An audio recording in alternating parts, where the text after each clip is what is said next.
All right, Austin, you gotta say, these are the Beats Studio Buds Plus. Hey, you did that. Give me 5, man. I mean, there's no better intro than that. But yeah, guys, what we've got right here are the brand new Beats Studio Buds Plus. These are the second generation, so let's talk about everything that's new and what you can expect from these. We'll start off with an unboxing. So the box it comes in is actually crazy tiny with a couple of pictures of the Beats, but once you pop it open, you get everything pretty efficiently packed together with the earbuds on one side and the USB-C charging cable on the other, as well as some extra ear tips, including an extra small tip for those of you who struggle with the larger sizes. So there are a total of 4 tips instead of the typical 3. You also get some paperwork in the middle, including a Beats sticker. But let's get to what you really came for here, and that's these transparent Beats Studio Buds Plus. And I'm surprisingly really liking the look of these. They remind me of those like nothing earbuds, and I gotta say, I'm a fan. All right, guys, so these are it. These are the Beats Studio Buds Plus. Now, I mean, I really still can't get over the fact that these are transparent. And these aren't the first piece of tech that's been transparent. We've seen it done since like what, the Game Boy Color? Probably before that, but that's when I first got introduced to stuff like this. And for something that you wear, even when they're in your ear, I feel like they don't look too bad. No, I like them. You don't like them? No, I like them. Oh, you do? Jay? It's a different kind of buzz. Yeah, I like it. I like it. Yeah. They're different from what we typically have, right? Yeah, I feel you, Jay. But they still got like the standard colors. They've got like a black and ivory, so if you want something more typical, you're not trying to go for the crazy transparent look, even though I think these are like the winner, then you have your options. So you might be wondering, okay, what's different with these guys? And there's actually a lot. Beyond the body being essentially the same as what we used to see with the Beats Studio Buds, as well as the shape of the case, but about 95% of the internals are completely different. Beats reworked everything to improve the sound quality, the mics, the battery. Internally, it's pretty much all different. So let's talk about how much improvement there actually is here. So from a design perspective, these are just like the Beats Studio Buds. They've got this shape where you can just kind of grab the earbuds by their side, and it makes it really easy to throw into your ears.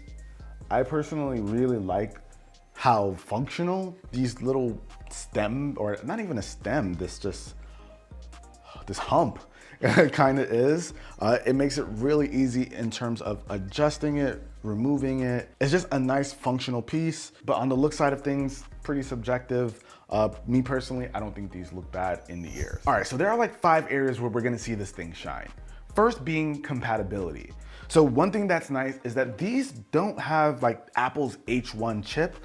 These are using Beats' proprietary chip, so it gives a little bit more in terms of flexibility for different operating systems. So this can work with Apple devices as well as Android devices pretty seamlessly. So that same experience you get from just popping the top open and getting that one-touch pairing, you got on both operating systems. It makes pairing it for those who don't want to jump into menus super seamless, and you have those software integrations so that you can jump in and change settings. It's really nice to have. You also get to use the Find My device on both platforms, but when it comes to iOS, you do get access to that Hey Siri. It's gonna be listening for that, as well as the ability to receive over-the-air updates. You won't be getting that baked into Android devices, but you can use the Beats app to access certain features that might not be baked into the settings or those over-the-air updates. But I feel like that's a big deal, whereas before it felt like, I don't know, you might have been using an Apple device with your Android with something like the Beats Fit Pro or maybe even AirPods. This having Beats' proprietary chip makes it feel like it can be on any system and you still get the full benefits. Now, another area where we're gonna see some improvement is with the active noise cancellation. So this is going to have a 1.6 times better active noise cancellation. So that's a little bit more than half. What does that translate into? What does that actually feel like? It's not gonna be a huge difference when you're listening to music, but if you're one of those people who, I don't know, just have active noise cancellation on without music, you might notice a slight improvement, but it's not gonna be vast. Once you've got audio on, they sound really good at just canceling out what's going on around you. But if you're just gonna use it by itself, the void that is active noise cancellation gets a little bit deeper. with the new one by 1.6 times. Now, when it comes to the transparency mode, these are 2 times better than the previous version, and I feel like this is a more significant change. These sound a little bit more clear, so better performance when it comes to transparency mode. If you just want to walk around with these, not have music on, and you just want to hear your surroundings, these do a really good job. Are they on the level of like the AirPods Pro? I don't think they're quite there yet, but they're pretty close. So I'm not mad at that.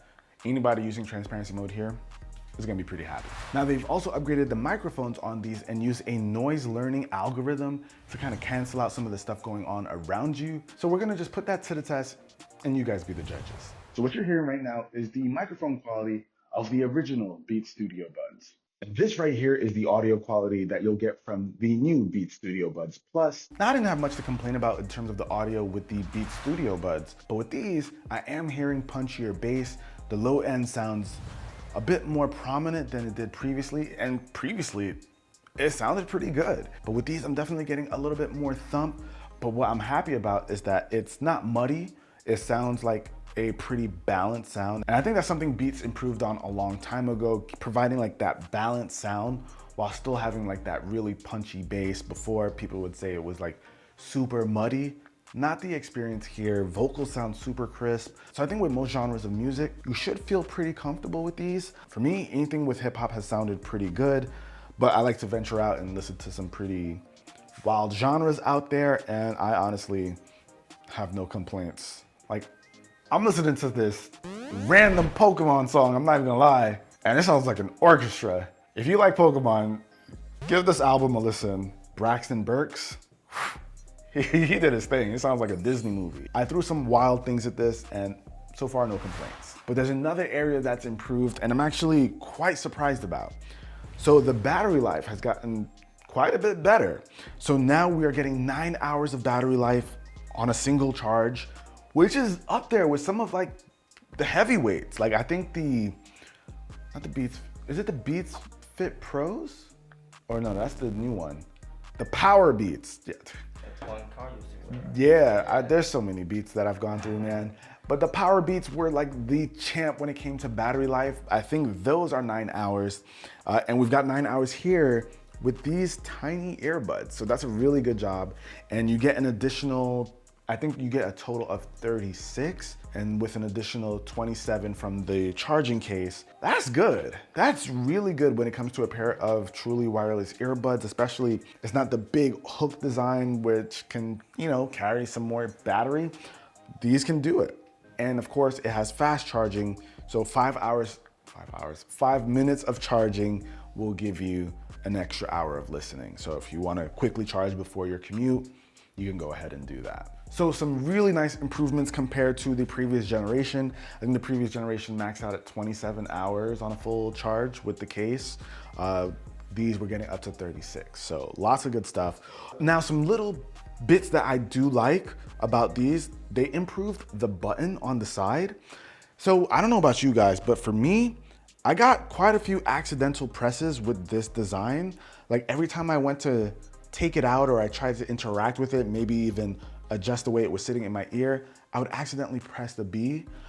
They changed that here. So now as you interact with this, there should be less button presses.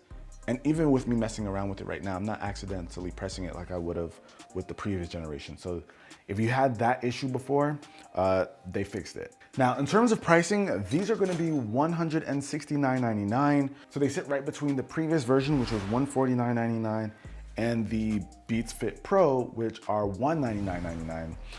So this is like right in the middle. So we are seeing a price bump compared to the previous generation, but with all of the changes, I think it's definitely worth the extra 20 bucks, especially if you care about like the new design, the new everything else on the inside. If you like Beats and maybe you're on the Android side of things, this to me is like a no-brainer. When it came to the last generation, I swapped over from the AirPods Pro over to the Beats Studio Buds until they came out with like the Beats Fit Pro, which then I jumped onto that. And then I jumped ship again when the AirPods Pro 2 came out. Now, I don't think I can go from the AirPods Pro 2 over to these like I did with the original AirPods, because there are just some new features there like tracking your case and all that kind of stuff, which I really use on a daily basis.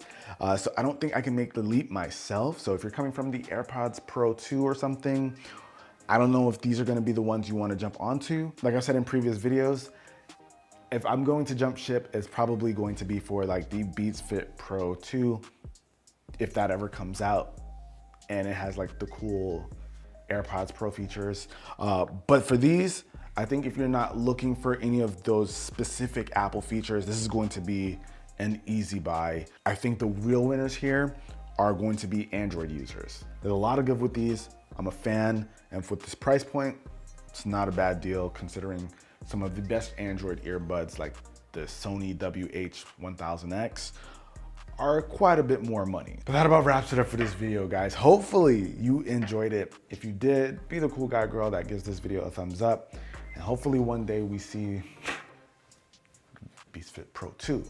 I'm waiting for that. Hopefully it has like this transparent design. I'd be all over that. I like this a lot. But that about wraps it up, guys. Until next one, it's your average consumer. Peace. Say like, comment, and subscribe. Like, subscribe. There we go. Like, comment, subscribe. That's the way to do it.